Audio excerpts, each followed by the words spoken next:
हमारे साथ में अम्बेडकर नगर के विधायक जी हैं, उन्हीं से बातचीत करेंगे। जो संविधान में संशोधन की बात चल रही है, लगातार आरएसएस के लोग कह रहे हैं कि समानता और धर्मनिरपेक्षता शब्द को हटा देना चाहिए। विधायक जी, क्या लगता है कि संविधान से अब वो शब्द हटाने की जरूरत आ पड़ी है जो आपातकाल के समय पर थोपा गया था?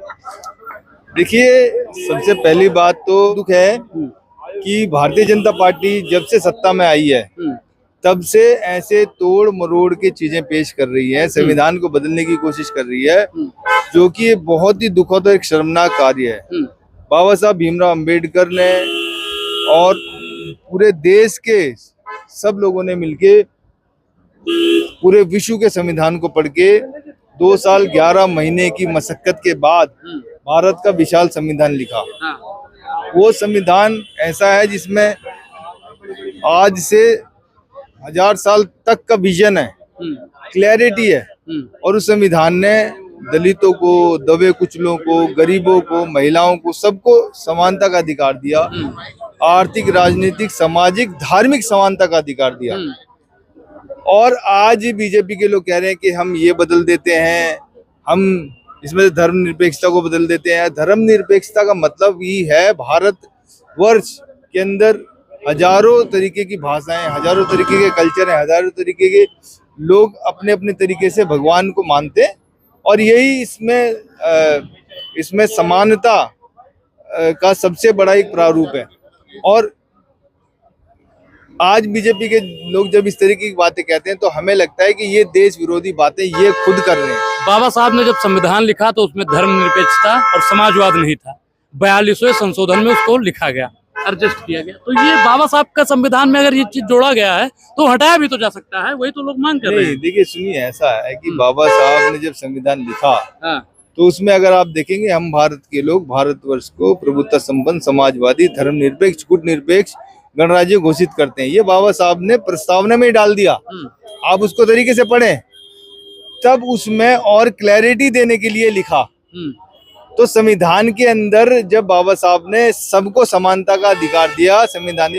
और ये तो एक बात है। दूसरी बात है कि इस देश के अंदर कोई सिख है, कोई मुस्लिम है, कोई बौद्ध है, कोई जैन है, कोई अलग अलग तरीके के, ये ऐसा विशाल देश है जिसमें अलग अलग तरीके की धर्म की खुशबू है। अलग अलग तरीके से लोग अपने आप को भगवान तक पहुंचाने, ईश्वर तक पहुंचाने का माध्यम ढूंढ रहे हैं। तो हमें आजादी का सबसे बड़ा स्वरूप ये रखना है ना। आप रोज रोज इसमें त्रुटि निकालेंगे, बदलाव करेंगे, अपनी कोई मनमांचिक चीजें उसमें डालेंगे तो ये गलत है। तो आप कह रहे हैं कि अगर संविधान लिखा गया है तो उसके बाद फिर बदलाव करना गलत है?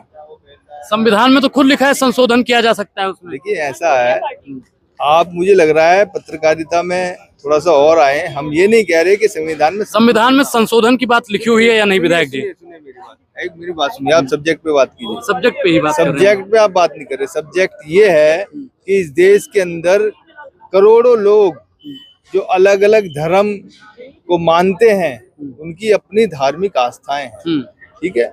उनको जैसे जी रहे हैं उनको जी के, हमारा सबसे बड़ा हित ये होगा कि हम उनको रोजगार के अवसर कैसे दें, हम उनको कैसे अच्छा बिजनेसमैन बनने के अवसर कैसे दें, हम उनको अच्छी शिक्षा कैसे दें, हम उनको अच्छे संस्कार के लिए प्रेरित करें। बाकी तो जो जैसे जीना चाहे, कौन क्या खाता है, कौन क्या पहनता है, कौन कैसे भगवान की स्तुति कर रहा है, ये तो उन पे छोड़े। हम कौन होते हैं किसी को डिसाइड करने वाले। तो मेरा ये मानना है, जब बीजेपी कह रही है कि हमें 2 करोड़ नौकरी देनी चाहिए तो दिलाओ जी। बीजेपी कह रही है कि हम मोदी जी ने कहा था कि हम जहाँ झुग्गी वही मकान देंगे, पहले इनको मकान देंगे, वो दो। आपने हजारों वादे किए हैं, उनको पूरा करो ना जी।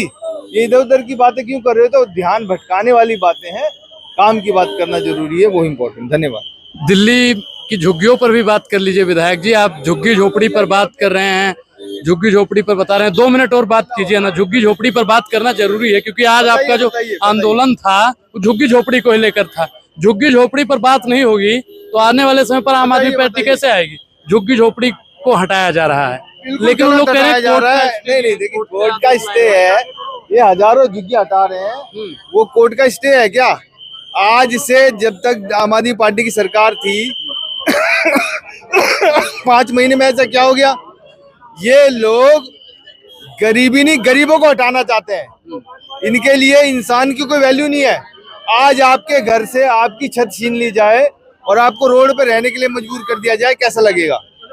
आप लोगों ने वादे किया था मोदी जी ने कि हम आपको जहाँ झुग्गी वही मकान देंगे, वो क्यों नहीं किया? और जस्ट 4-5 महीने के अंदर आप लोगों ने लोगों के घर तोड़ दिए। आपने उनका कोई रिहेबिलिटेशन नहीं किया, आपने उनको मकान नहीं दिए, आपने उनको कुछ नहीं किया। आप देश की जनता को सताना चाहते हैं, दिल्ली की जनता को सताना चाहते हैं। ये बहुत ही दुखद है और इसीलिए आज पूरे देश के झुग्गीवासी यहाँ, दिल्ली के झुग्गीवासी यहाँ हैं और अरविंद केजरीवाल की सरकार, आम आदमी पार्टी की सरकार के समय वो सब अच्छे से रह रहे थे। अरविंद केजरीवाल जी और आम आदमी पार्टी विपक्ष में रहते हुए हर एक दिल्ली वासी के साथ, हर एक झुग्गीवासी के साथ खड़ी है और उनकी आवाज को बुलंद तरीके से रख के मजबूती से उनके साथ लड़ेगी और इनको झुग्गियां तोड़ने नहीं देंगे। 10 साल आपकी सरकार थी, आपने झुग्गी झोपड़ी वालों के लिए क्या किया? आखिरी सवाल। देखिए, सबसे पहली बात, हमने हजारों मकान बनाए, उनको अलॉट भी कराया, बहुत सारे लोग शिफ्ट भी हुए थे और कोई झुग्गी नहीं तोड़ी गई। आप चाहते हैं कि दिल्ली में रोहिंग्या और बांग्लादेशी रहें? आम आदमी पार्टी ने इस पर खैर जवाब नहीं दिया। इस पूरी बातचीत को लेकर आप क्या सोचते हैं? अपनी प्रतिक्रिया जोड़ दें। बहुत बहुत धन्यवाद।